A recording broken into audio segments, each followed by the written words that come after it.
Hi, and welcome to the show. I'm Jesse White, owner of Sarasota Architectural Salvage, Sarasota's most unique shopping experience. The Interior Design Society's 2009 show house will open in January to benefit Habitat for Humanity. We're giving you the behind-the-scenes look as we go from salvage to show house.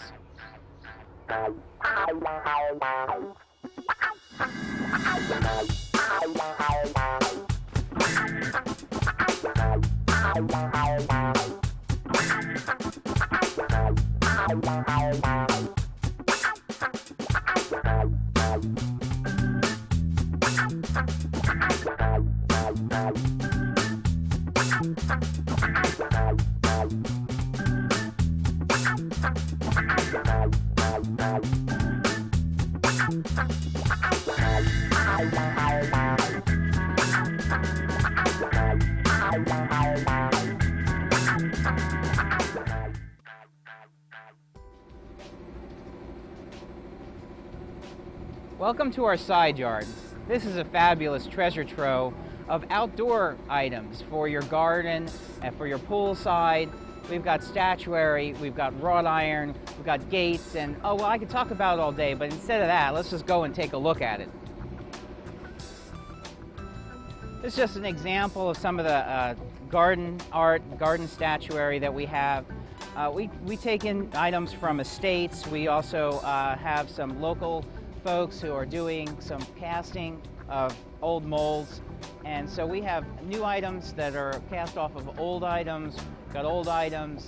It's just an incredible thing. We have all kinds of themes. You know, we have Asian, we have deco, we have well, we have some religious themes. We've got, you know, St. Francis, and we've got nautical themes, we've got mermaids. It's just it's a wonderful thing. Now, at the show house, they're not quite at the point where they're thinking about their garden. They're still trying to get the walls up, the paint on, cabinets in, all that kind of stuff. But, you know, there's going to be time when everyone's show house needs to have some garden art. So we've got great little figures that can just sort of peek out from behind some daisies or do whatever. You know, it's currently, of course, October, November. It's kind of fall themes. You know, we have gargoyles. We probably have the area's best selection of gargoyles, which are, you know, those folks that guard your house from the evil spirits, and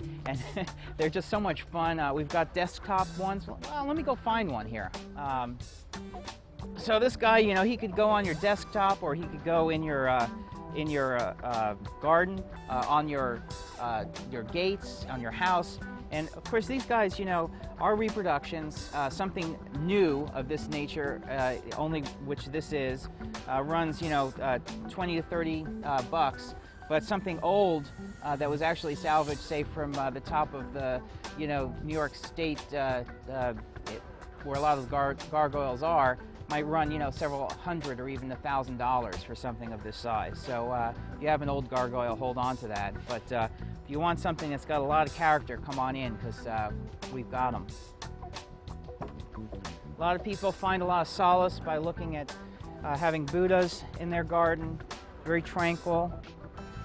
It's very, very, very appreciated. The artist that does this particular Buddha does hand casting, short runs, and then he and his wife actually give it the stains, they give it that aged look.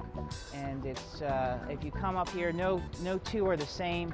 They're absolutely individual pieces, and it's supporting the local economy. It's supporting local individuals who are actually making these things locally, and then actually, you know, investing their money back into the community. So that's one of the things I like about some of these pieces.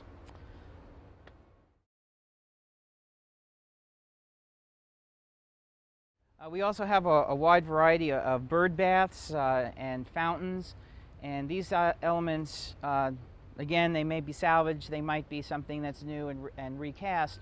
These things are incredible gems for the garden, incredible gems, focal points that really accent what you have going on, and it makes your whole experience of the outside really pop. And it's just, I mean, I get feedback all the time about how they put one of these statues by the pool and get a million comments from all their friends and neighbors as they come and visit, and also just that incredible source of joy every time you look out and you see something that you contributed to the landscape in that way. So come in and browse around and take a look at all of our wonderful things for the garden. So another thing that we have out here in our side yard is iron fencing and iron grates. These are great little elements to put in the garden and let your vines trail up. This is a salvage piece that came from Egypt. It's old, and it's got the old banding on it, rivets to hold it together. Just a fabulous piece. And you know what? It doesn't have to be a trellis. It doesn't have to go in the garden. It could become part of a sideboard. We could make this into a table for you in your entranceway or somewhere else, a sofa table. It could become a coffee table. So, you know, we're doing all kinds of fabrication to make from salvage those unique elements that pop out. They become the conversation piece in your house. They have that love and that experience, and they have some history to them that, you know, give you a place of interest and a point of conversation. So, you know, out here we have an incredible collection of elements that came from a foundry up in St. Petersburg. This is what we call new old stock. These are new elements that are maybe 30 or 40 years old because they came from the stock of this foundry. We have kind of light duty stuff like this, which is actually a cast aluminum with some welding tabs on there, so it becomes very versatile. And this is the kind of thing that might have ended up in a porch support or in a gate or fence section. And you know, we have multiples here so that you can do some fun projects. The other thing, we have all kinds of motifs. We have acorns, you know, which is a little bit more of a northern theme. Then we have the fleur-de-lis. We have all kinds of, this has hummingbirds or some sparrows built into the pattern. Unfortunately, this did not meet with the thematic requirements of the show house, but this is an element that was actually being considered. It is a corner piece, and it's they need an element to go up into one of the corners of the front door, and so this is one of the pieces that they were considering. This piece, I think, fit a little bit more with their theme and the sort of this nouveau Mediterranean kind of flavor, urban Mediterranean flavor that they're going for. However, we only had one. So that's one of the challenges with salvage. Sometimes you only have one. So we're going to work on it. We're going to try to find something for them so that we can take this salvage and put it in the show house and be able to enjoy that for years to come.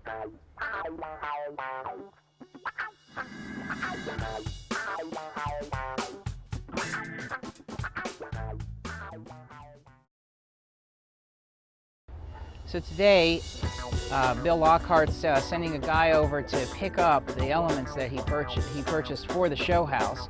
And so we're going to be loading up those elements.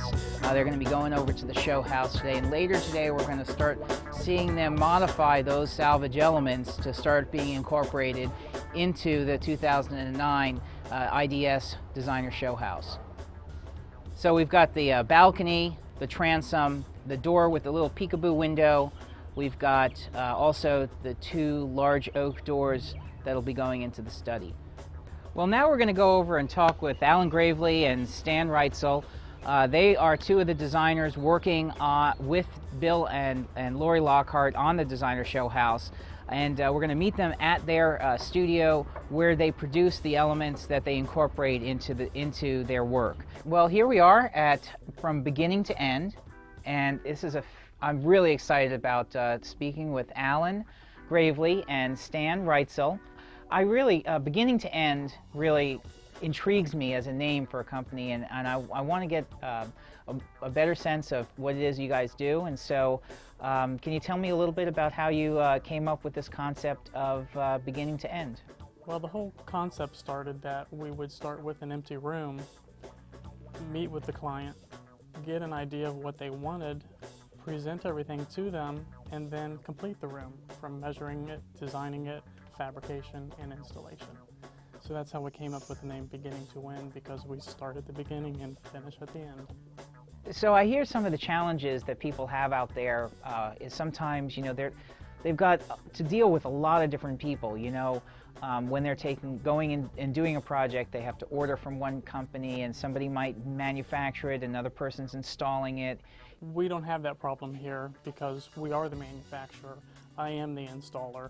So I go out, measure the job, come back, get with Stan on the project. We go over the measure sheets, we go over the fabrics, we go over the design, and we make sure that everything is to scale and that all the lengths are correct before it goes out the door. I then go out, do the installation, completed, dressed out. Our motto is, it goes out one time. So it has to be done right the first time.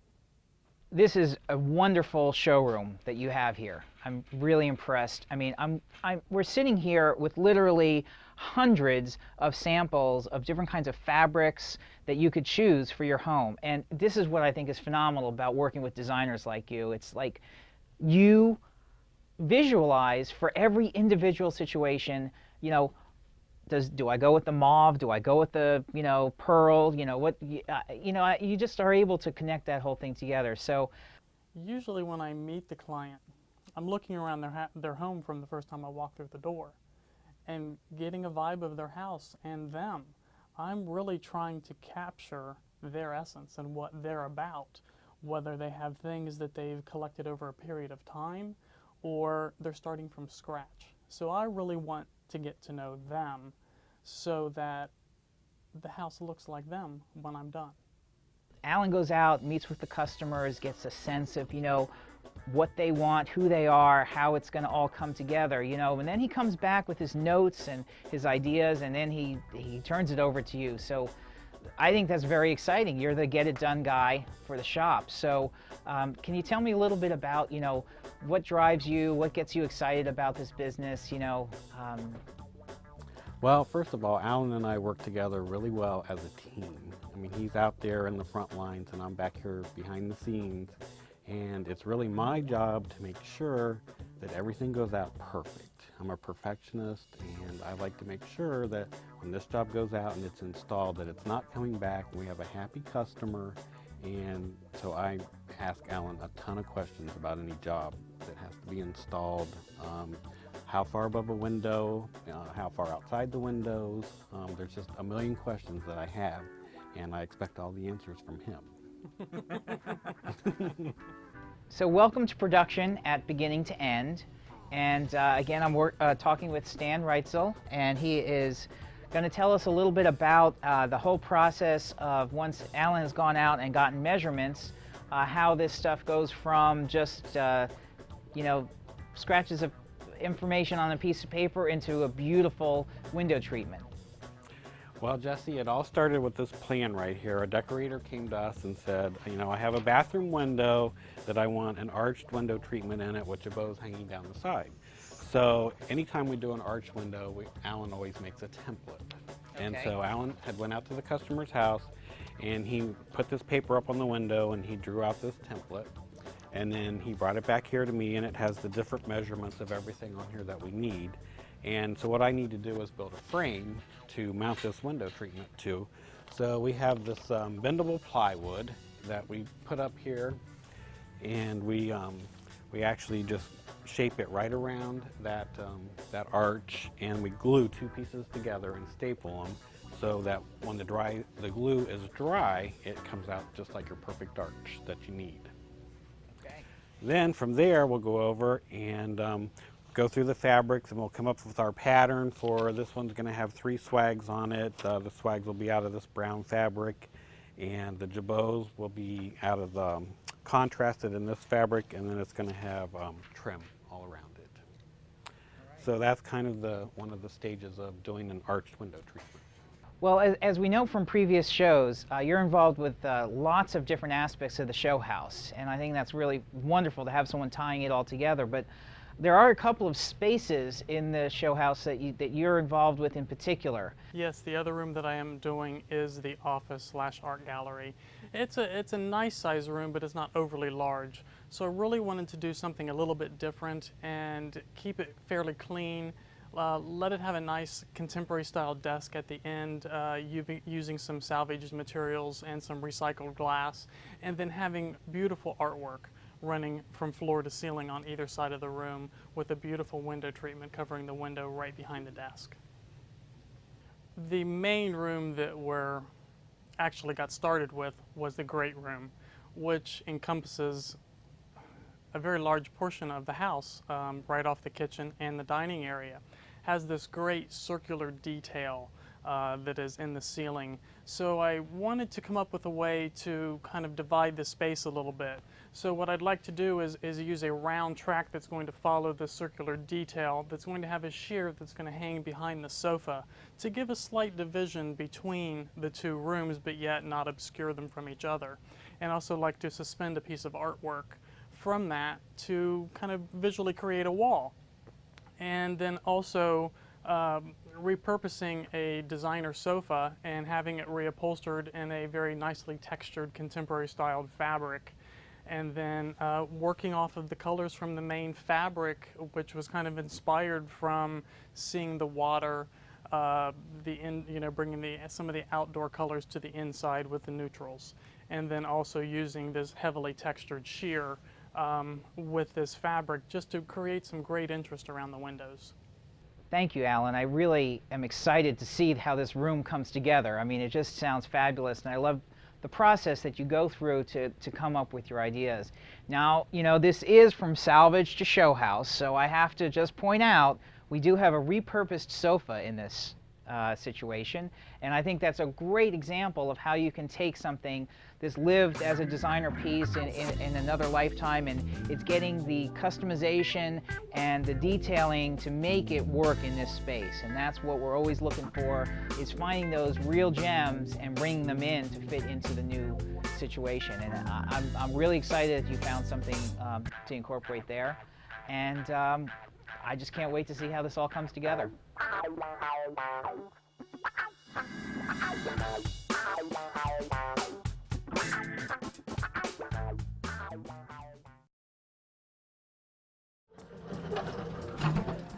Welcome back to From Salvage to Show House. We're actually at our secret location on Siesta Key at the Show House to talk with Bill and Lori Lockhart and Lockhart Builders to see how the progress is going on the building of the 2009 Interior Design Society show house. So, Bill, we got the balconies here at the show house, Yep. and you're going to get ready to install them. Yes, sir. But we did go and take a look at it. There's a little bit of some sizing issues, and so what's the plan? What are we going to do? Well, we got to we're gonna have to cut drywall. Cut drywall. Yeah, it's always fun, but Yeah. the arch is just a little different than we the rough opening we made. So we're gonna cut it a little bit and alter it. It'll be fine. Okay. Well, that's why we have a skilled builder involved with the project, right? So that you can do that kind of thing. Yeah. And then I know we were talking a little bit about maybe moving the balcony itself up a little bit on the new shutter set. So here we are. It's been a couple of months since our last meeting out here at the show house. Give us a quick, update. Where are we? Well, we're at the trim phase. Trim phase. Okay. And the tiles and the floorings and Getting ready for flooring. yeah, things like that. So we're just doing a little bit of prep work. Pretty much the interior is complete as far as painting and whatnot goes. Another coat needs to go on after. We'll roll that coat after all the doors and everything's set nice, and all the subs have come in and rubbed their tool belts all over the walls, and then we'll fix them all out. That's right. But so we've come a pretty long way. We're also working on the pool deck outside, so we're getting ready to pour that and get everything going. All right. Okay, so great. We've got the floors done. We've got the drywall up. We've got all the seams done. We've got the paint up, and now we're working on all the finishes, right? The flooring, and you've got doors ordered. You've got. That's why we brought the Salvage out here today, because you're ready to start putting it in. Yes. So I just, the viewers, what should they expect? When they're building a custom home. What are they going for? They're going to have plans and things are going to get out of the ground, and then there's going to be this lull where it doesn't look like a lot happens over a few months. Pretty much. And then now we're in that point where everything just like boom, comes together, and then like every week we're going to start seeing things happening, right? Yeah, there comes the middle part of the construction phase it's hard to see what's there because most of it's behind the walls. Behind the walls, right. And then once everything is finished down, then we're able to put the trim and all the stuff that looks nice to the average viewer. Then believe me, I get very excited also when I see that, because I know that it's coming close to an end. And it's always, but this house is kind of a special house for us because we feel like it's got some character, and we feel like between IDS, myself, Caldwell Banker, and Architectural Salvage, and Habitat for Humanity, we feel like it's a good mix, and it's something that we feel people will take to right now, especially in times like this when you come into a house and see some old doors or whatever, something with a little bit of character and has a story behind it. We feel like it's just better, a little bit better than the average house. Well, thanks for joining me again for another episode of From Salvage to Show House. As we go with the Lockharts as they build the 2009 Interior Design Society Show House, which will be open to the public in January. I want to thank you for being here and encourage you to come to my website, www.sarasotasalvage.com, where we have links to the show house, the Habitat for Humanity, and all the designers that we've been interviewing on the show, as well as archived episodes of ones that you might have missed. So please join us again next week as we go from Salvage to Show House.